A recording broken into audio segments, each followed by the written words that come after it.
Sungguhnya sebagaimana kita ketahui, anak-anak adalah anugerah yang sangat besar yang kita rindukan, kita nantikan. Kita bisa lihat bagaimana seorang yang belum dikaruniai anak, maka dia berusaha untuk bisa punya anak ya. Terkadang harus berobat dengan biaya yang mahal agar bisa punya anak. Sampai ada yang bertahun-tahun ya dengan kesedihan, kegelisahan ya, tidak punya anak. Terutama ketika dia melihat teman-temannya sudah punya momongan, sudah punya anak, maka kegelisahan, kesedihan semakin bertambah. Maka dari sini kita tahu bahwasanya anak-anak benar-benar anugerah dari Allah ya. Makanya ketika Allah Subhanahu wa taala menyebut tentang anak-anak, Allah sebutkan sebagai anugerah. Kata Allah, yahabu liman yasha'u inathan wa yahabu liman yasha'u az-zukur aw yuzawwijuhum dhukranan wa inathan wa yaj'alu man yasha'u aqiman. Sungguhnya Allah Subhanahu wa taala yahabu, yaitu menganugerahkan kepada orang yang Allah kehendaki inathan, yaitu anak-anak perempuan, dan Allah juga menganugerahkan kepada sebagian orang anak-anak laki-laki saja, hanya punya anak laki-laki, dan sebagian orang aw yuzawwijuhum dhukranan wa inathan, dan di antara mereka ada yang Allah berikan anak laki-laki dan anak perempuan. Jadi Allah menamakan anak-anak dengan anugerah. Demikian juga Allah sebutkan bahwasanya anak-anak merupakan perhiasan kehidupan dunia. Kata Allah Subhanahu wa taala, al-malu wal banuna zinatul hayatid dunya. Sungguhnya harta dan anak-anak adalah perhiasan kehidupan dunia. Maka sungguh bahagia jika seorang telah dianugerahi oleh Allah Subhanahu wa taala anak-anak, baik anak laki-laki, baik anak perempuan, atau dia memiliki dua-duanya, anak laki-laki dan anak perempuan. Karena itu ketika kita tahu bahwasanya anak-anak adalah anugerah yang besar, maka kita harus sadar bahwasanya anak-anak adalah amanah. Amanah tersebut ya harus kita tunaikan dengan baik ya. Istri adalah amanah, anak-anak juga amanah. Kata Nabi sallallahu alaihi wasallam, kullukum ra'in wa kullukum mas'ulun an ra'iyatihi. Setiap kalian adalah pemimpin dan setiap pemimpin akan dimintai pertanggungjawabannya. Dan seorang adalah ra'in fi baitihi. Seorang laki adalah pemimpin di rumahnya. Maka dia akan dimintai pertanggungjawaban atas semua yang ada di bawah kepemimpinannya, tentang istrinya, tentang anak-anaknya, tentang pembantunya kalau tinggal di situ, dan semua yang ada tinggal di rumahnya adalah tanggung jawab sang lelaki. Dari sini, ikhwan dan akhwat yang rahmati Allah Subhanahu wa taala, maka kita tentunya ketika diberi anugerah anak-anak, kita ingin anak kita menjadi anak-anak yang beriman, anak-anak yang saleh ya, dan salehah. Karena apa artinya anak-anak jika ternyata anak-anak tersebut badung, nakal ya, kemudian durhaka ya. Kalau anak-anak menjadi anak yang saleh dan salehah, maka benar-benarlah kita merasakan kebahagiaan yang disegerakan. Saya sering menyampaikan, kalau seorang punya anak yang saleh, nurut, bertakwa kepada Allah, rajin ibadah, seakan-akan nikmat surga yang disegerakan ya. Tapi sebaliknya jika seorang orang tua memiliki anak-anak yang badung, nakal, durhaka, maka seakan-akanlah siksaan neraka yang disegerakan. Maka kaidah menyatakan kita harus berusaha payah untuk mendidik anak-anak agar kita berbahagia di kemudian hari. Dan benar bahwasanya hidayah di tangan Allah Subhanahu wa taala, tetapi peran orang tua untuk meraih hidayah tersebut sangat besar.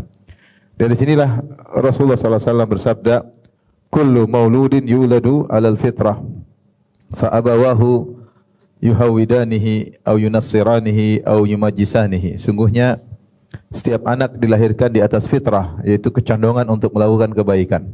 Dia ketika dilahirkan sudah ada file-file yang lebih condong untuk diarahkan kepada kebaikan, kepada tauhid, kepada akhlak yang mulia, kepada keimanan. Ya, jadi anak dilahirkan bukan kosongan, tapi sudah ada file-file yang Allah taruh di situ. Nanti kita akan jelaskan. Tetapi fa abawahu yuhawidanihi ya. Tapi kedua ayahnya, kedua orang tuanya, ayah dan ibunya menjadikan dia Yahudi au yunassiranihi atau menjadikan dia Nasrani, au yumajjisani atau menjadikan dia Majusi.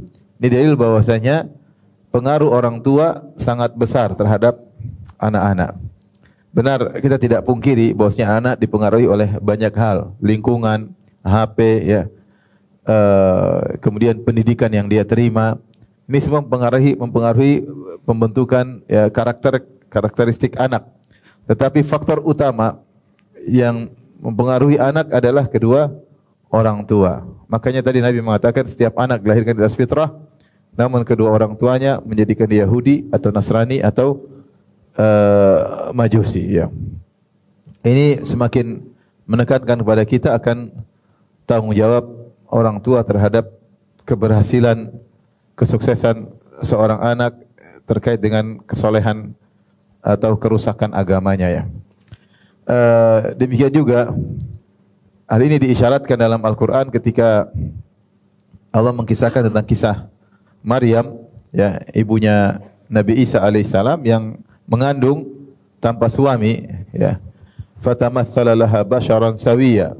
Allah kirimkan malaikat Jibril yang kemudian menjelma menjadi manusia, lantas mendatangi Maryam, kemudian meniupkan ruh dalam rahim Maryam, maka kemudian mengandunglah Nabi Isa, kemudian akhirnya melahirkan Nabi Isa. Setelah dia melahirkan Nabi Isa, maka dia gendong Nabi Isa yang masih kecil alaihissalam, kemudian dia bawa ke kaumnya, fa'atat bihi qaumaha tahmiluh.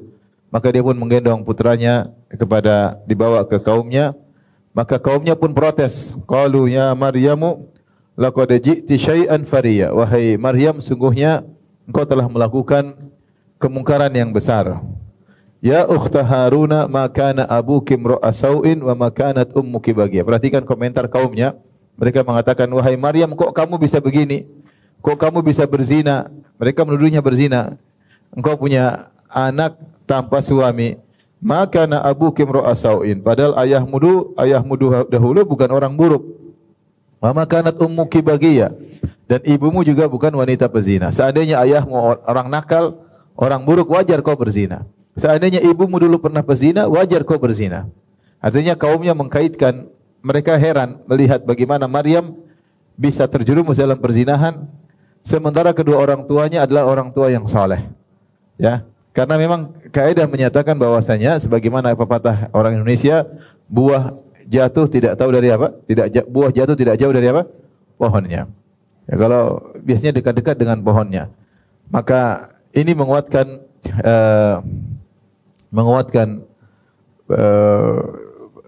hadis Nabi sallallahu alaihi wasallam, ya, mendukung hadis Nabi bahwasanya pengaruh orang tua sangat besar.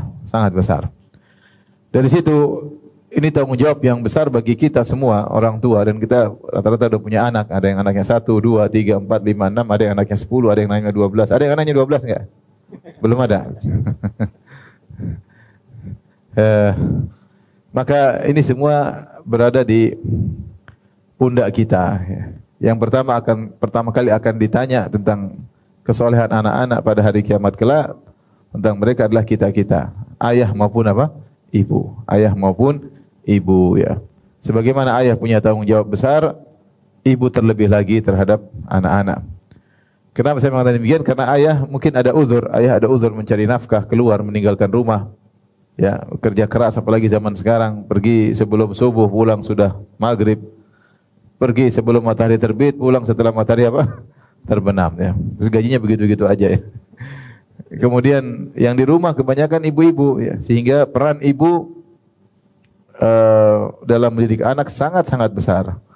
Oleh karenanya tidak perlu kita saling melemparkan tanggung jawab. Ini anakmu, ya. Kamu tanggung jawab, kamu abinya tanggung jawab. Abinya bilang ini anakmu. Kamu yang di rumah tanggung jawab. Ini anak kita bersama, ya.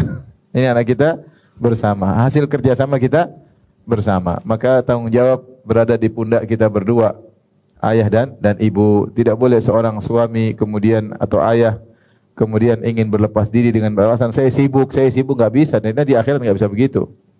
Nggak bisa begitu. Tetap meskipun dia sibuk, dia harus punya waktu buat anak-anak. Tidak bisa seorang wanita mengatakan, kamu kan bapaknya, saya juga banyak urusan, kamu nggak pernah ngarahin, ya nggak bisa gitu. Kamu di rumah, istri di rumah, lebih banyak waktu buat anak-anak. Maka yakinlah bahwasanya anak-anak adalah tanggung jawab kita berdua, suami dan istri, dan kita berdua akan ditanya oleh Allah Subhanahu wa taala.